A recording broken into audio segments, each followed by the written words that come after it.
జీతమును గూర్చి నీవు చూడవచ్చినప్పుడు నా న్యాయ ప్రవర్తనయే నాకు సాక్ష్యమగును. ఏమన్నా? నా న్యాయ ప్రవర్తనయే నాకు సాక్ష్యమగును. అంటే నేను నమ్మకంగా, న్యాయంగా నేను పనిచేస్తాను.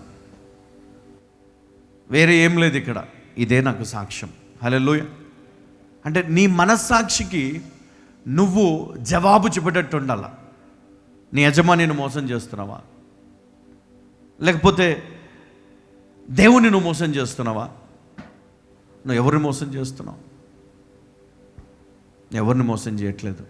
నమ్మకంగా, యథార్థంగా నేను దేవుని కోసం ప్రయాసపడుతున్నాను, కుటుంబం కోసం ప్రయాసపడుతున్నాను, కష్టపడుతున్నాను, ఏ పొరపాటు చేయట్లేదు, ఏ మోసం చేయట్లేదు, దేవుని పైన ఆధారపడ్డాను.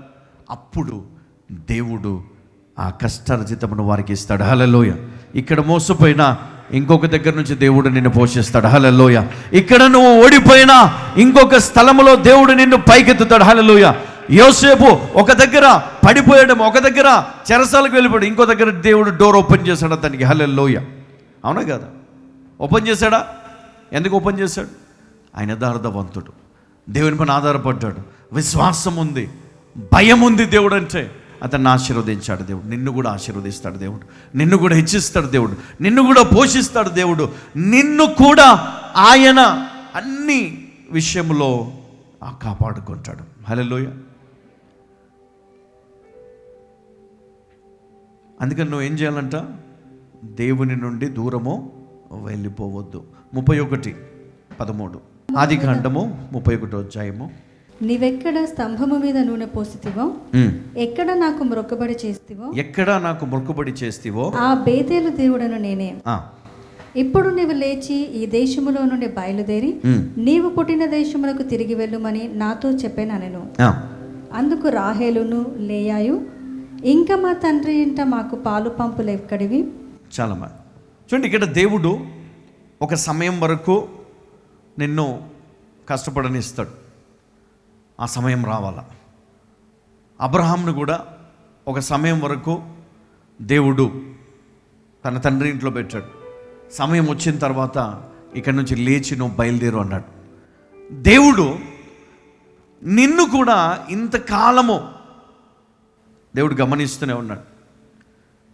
ఇంతకాలం నువ్వు ఎట్లా ఉన్నావంటే, నువ్వు ఎదగలేక ఎంత కష్టపడ్డా, ఎంత ప్రయాసపడ్డా నీ గ్రోత్ అక్కడే ఆగిపోయింది.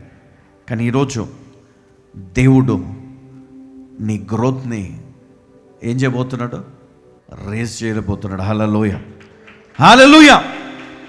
ఈ ఈ ఈ క్షణము నుండే నీ జీవితంలో ఆ గ్రోత్ అనేది మొదలు కాబోతుంది. ఎంతమంది నమ్ముతున్నారు? గట్టిగా చప్పలు కొడదాం, రిసీవ్ చేసుకుందాం ఈ మాట.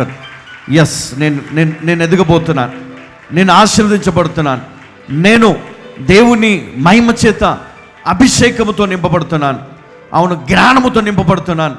దేవుని వాక్యము చేత, ఆ వాక్య జ్ఞానము చేత నింపబడుతున్నాను. అవును, పరిచర్య చేయాలని ఆశ నీకుంది. కానీ అందులో మనం ముందుకు వెళ్ళాలి అంటే ఏం కావాలా?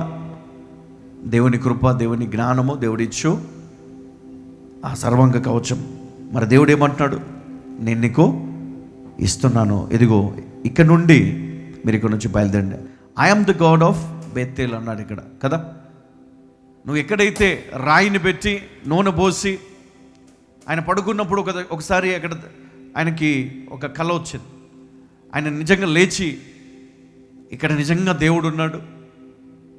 ఆ దర్శనాన్ని చూసిన తర్వాత ఆయన అక్కడ దాన్ని ఆ రాయిని నిలబెట్టి నూనె పోసి అక్కడ ఆయన ఏం చేశాడు? బలిపీఠం కట్టాడు. అది జ్ఞాపకం చేస్తూ ఉన్నాను, నేను ఆయనను. కాబట్టి ఇక్కడ నుండి నీ పరిస్థితి మారబోతుంది. హల్లెలూయా. హల్లెలూయా.